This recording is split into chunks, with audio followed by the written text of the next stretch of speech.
It can be really difficult trying to wrap your mind around the fact that perhaps you are in a family or a parent-child relationship where there is nothing but evil, constant, confusing communication. No one wants to believe that they come from a family that is unhealthy, dysfunctional, toxic, unable to come together as loving individuals in a mutual relationship. Nobody wants to believe that excessive criticism is a trait that a family member or a parent may carry, and there's no way around it. Who wants to believe that you have to kind of walk on eggshells and stay away from rocking the boat if you want to have peace and calm? Who wants to believe in toxic family dynamics that plays a role in health outcomes, meaning that perhaps cardiac spasms, cardiac disease, chest pain, diabetes, chronic stress, fibromyalgia, chronic migraines can all be the result of living in a family that is complex, but it is a reality. And for those of you who are on my channel that have been with me for a while, you know that I am no stranger to talking about the toxic dysfunctional dynamics that tends to be in most families. A parent or a family member who engages in excessive criticism may, for example, criticize not only how you look, not only how you speak, but the people that you're around, the jobs that you have chosen, the school you didn't want to attend, whether you attended school or not, where you want to live. There's constant and excessive criticisms that can really take its toll on your mind and on your heart, and it has a way of eating at and eroding at your ability to be independent, experience life as you were supposed to as an individual, and it can also really decrease your sense of independence. So it's not a healthy thing. Fear of rocking the boat could mean that you are placating or, enabling or not speaking up when you should, or you're walking away like nothing ever happened, or you're stonewalling, refusing to talk about anything at all. These are all very unhealthy ways of dealing with family, and it's a very unhealthy way that families learn to communicate over time. You also want to keep in mind that there may be what's called internalized communication. So instead of actually being open about your family, about what you're thinking, about what you're feeling, some of the fears that you have, the anxieties that you have, instead of just communicating that, what do? You take and internalize all of that, and you keep it locked inside until 1, you explode. 2, you start engaging with that person in a passive aggressive way, which means they know something's wrong, but you won't bring it up. Or 3rd, you just shut down and there's no communication. There's family estrangement. You've decided to slam the door. All very unhealthy ways to communicate, but sometimes families that are dysfunctional, that have evil patterns of behavior, and these evil patterns of behavior have become ingrained patterns of behavior, it can really be difficult to undo that. So if this is you and you really do feel like you have evil family dynamics, you want to continue to watch. Evil family dynamics, the way I explain this to families is there's a lot of dark psychology here. And we're talking about family members who are not just narcissistic, want things to go their way. They feel important, special, and grandiose. Not that kind of dark, personality trait. Another dark and evil behavior could be an individual who manipulates family dynamics. An example of this could be, let's say your great aunt left you before she died the home. And right as she was getting worse in her health, this other family member decides to swoop in from a different state, from working a job that kept him away or her away from your great aunt for many years, never really called, never really engaged in any family interactions.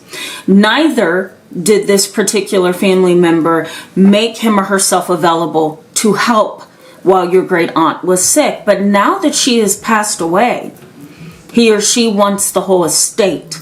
I now want money. I now believe that I deserve A, B, and C. I now feel that I should have been executor of the estate and had control over everything. That is evil, right? You don't care about the person too much when they're living and you are not around. And yet you believe you deserve something. And you'll fight tooth and nail until you get what you believe you deserve. That is evil. Grooming. Another evil behavior can be grooming. I'm repeating that because there's an important piece to this. Grooming is when another family member who has influence kind of brings you in or brings in another family member, pulls them close through money, attention, praise, love, and over time builds a false security that they would never harm you or harm the family member. And as soon as the family member decides to trust that grooming family member, then takes them and deceives them. This typically happens in sexual abuse cases where a family member who's influential towards a younger family member will, shower them with praise and love and affection and really be this only person that they rely on. And as soon as trust is built, they come in and they completely destroy you. Right? These are evil behaviors. Another evil behavior, for example, could be a family dynamic where a step parent then enters the scene and tries to dominate and control and really cause chaos within the family. Why? Because they're in good standing with a family member. They tend to be trusted. They come across as caring. They may even say that they are Christians or religious, and then they come into a family and just tear it apart, right? These are examples of evil family members, and it can really change your life. Research suggests that, there's in these kind of families, there's less adaptability and less cohesion. There's no ability to adapt to change, right? And so that can cause a lot of problems in and of itself. The family just doesn't see, where they need to change. There's no flexibility. Everything is rigid and everything is the way it is and it's never going to change. So research suggests that families where there's less adaptability and less cohesion, that is really a toxic and dangerous dynamic, right?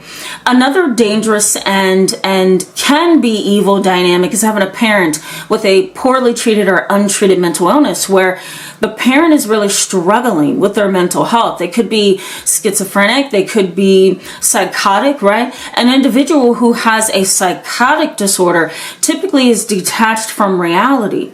They tend to have hallucinations that could be auditory, visual, tactile. It could also be olfactory, meaning the nose. It could also be on the skin, right? Gustatory hallucinations can be taste, where the individual is having these really real sensory-based experiences that nobody can explain, right? There may also be delusions which are false beliefs held to be true, even in the face of evidence, right? There's evidence clearly on the wall that this isn't true, but you firmly believe it. Another dynamic with a parent that may have a mental illness that's untreated or poorly treated is gang stalking. Sometimes there's individuals who, and I've had parents who believe in this as well, there's individuals who really do change their lives based on what is now considered a delusional disorder. And we do lack a lot of research, we do lack a lot of insights into gang stalking beliefs, but most of the time there are individuals that are very mentally ill who believe in gang stalking. They tend to believe that somebody's chasing them, and because of that, they close all their windows, keep all locks on their door, they have surveillance cameras, they're afraid to go out, they're really afraid to live life, they're afraid to put anything online, they watch their cell phones like a hawk, they don't like random numbers coming in, they don't like surveys being asked of them. It's a very intense shift of living.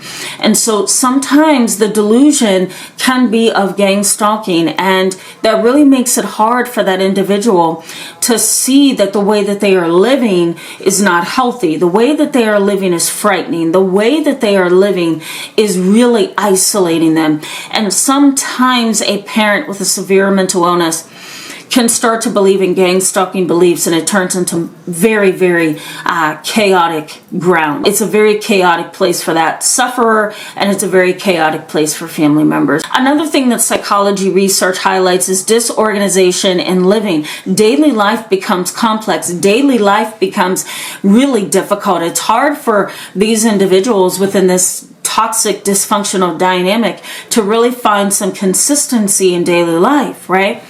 That can be really hard, and that can be really traumatizing as well, and difficult for you, even if you're an adult child or even if you're an adult family member. It's that disorganization that can be really difficult for you. There can also be what we call maternal borderline personality traits or disorder, where the mother is very hostile, angry, and insensitive at times, and they really do fear that they are being watched. They fear that they are being what's the word that I'm looking for? Abandoned. That's the word. Really feeling like they are being abandoned. And because of that, they can become paranoid, and they can also become very anxious, So there may be some helicopter parenting. There may be some, alienation, parental alienation. I want you to stay away from that other parent. Just be all mine. And there can also be some psychosis in here as well that can cause a lot of problems. Conflict and instability constantly happens in these dynamics. There's never a dull moment. There's fighting all the time, arguing all the time, not being able to agree. And what may happen in these very high conflict families is that the children, the adult children, the young children, the adolescents, they also fight their siblings. Why? Because this is a very unhealthy, destabilized environment. And so there's often a lot of disequilibrium. It's not a place where there's a firm foundation. And so fighting and arguing and having confrontations may be a constant for these kind of families. The other thing is immature decision making. There may be some parents in a family dynamic like this where they just continue to make really foolish decisions, and they can't see the error of their ways. Maybe there is, constant birthing of children back to back to back to back, even though the family doesn't make enough money to care for the child. Or maybe there are two kids with mental health disorders, ADHD, autism spectrum disorder, but mom goes and has another baby and another baby and another baby, and isn't thinking that maybe I need to slow down on having kids, right? Another immature decision may be, I'm going to date all the men I can date and sleep around as much as I can, even though I have a child that needs me, even though I have a child that needs my undivided attention. I still want to have fun. I want to party. I want to be wild, and I do get that disposition of wanting to have fun and, have your freedom. But your child needs to come first. And so in these dysfunctional family dynamics, there is often very immature decision making. Research does suggest that diagnosis specific findings shows that a parent with severe mental illness is often destabilizing to a child. It's often destabilizing to an adolescent. It's destabilizing even to an adult child. So when we're looking at diagnosis-specific findings, we're looking at borderline personality disorder research. We're looking at research on narcissistic parents. We're looking at research on parents who have dark triad traits, right? Diagnosis-specific, that's what that means. And so research suggests that these kind of parents often create a lot of challenges for their kids for the long haul, for the long term. And we're talking about mental illness on your part, anxiety, trauma, complex PTSD, which is a relationship PTSD. I have PTSD because of kind of relationships I've experienced, and the mental health functioning of the parent. So the severity of the illness and the mental health functioning of the parent. Family functioning depends on that. It's contingent upon that. And if the parent doesn't have a healthy mindset, is unable to cope, is unable to get better, creates a lot of frustration in the home, a lot of intense anxiety, a lot of control and helicoptering, a lot of bossiness, narcissism, and self-centeredness, then we are dealing with a situation where you are likely going to be impacted somehow, some way. The sad part, and research backs this up, is that sometimes community resources flood these families, but they never get better. Why? Because the parent is the elephant in the room. So how does this impact you? Well, disengagement. Over time, you get so tired of being emotional, of feeling pressured, of feeling overwhelmed, that you disengage. You disengage completely, you know? And disengaging may be apathy. Disengaging may be fatigue. Disengaging may be anger. You disengage. And you not only disengage from the toxic family dynamic, you disengage from society and other relationships as a whole. The other piece of this is dysfunctional boundaries, right? You may develop over time dysfunctional boundaries. 1 minute you're rigid, next minute you're inflexible. You know, the next minute you're flexible, the next minute you're inflexible. That's what I'm trying to say. You know, you may be very rigid with friends, may be very open with boyfriends or girlfriends, right? Boundaries that are dysfunctional. There may be enmeshment. Maybe you're just too close. Whether that's in your family or in relationships, there's codependency. You know, there's something else known as family community isolation. You know, everybody is evil in the community, so I better stay close to my family, even though we're abusive to each other. It's the world against us. And so we are going to isolate as a family. Family community isolation. You know, I'm going to detach from other people that could possibly help me, because my family says the world out there is evil. And that can be detrimental for the rest of your life. There's often alienation, parental alienation, alienation from siblings. There's this unspoken rule that we're not to talk to them. We're not to talk to Aunt Kiki over there. We're not to talk about or talk with Dad over there. You know, Dad has some issues, but we're not allowed to talk to him because Mom says he's dangerous. So parental alienation and family alienation, right? There may be dysfunction that's due to a misalignment of values and morals, right? Your brother may not believe in religion. Your brother may completely leave the faith and be confused. But does that mean everybody in the family has to go against him, minimize him, be condescending, and force religion on him every time he's seen? No. So there may be a dysfunctional alignment within the family or a misalignment with values and morals. And it's dysfunctional, right? It puts people as the out group within your family. These kind of things are complex, right, guys? Stay tuned for my live chats coming up on Friday and Saturday. We're going to talk more about this. Thank you so much for being with me in today's video. I'll see you in the next one. Bye-bye.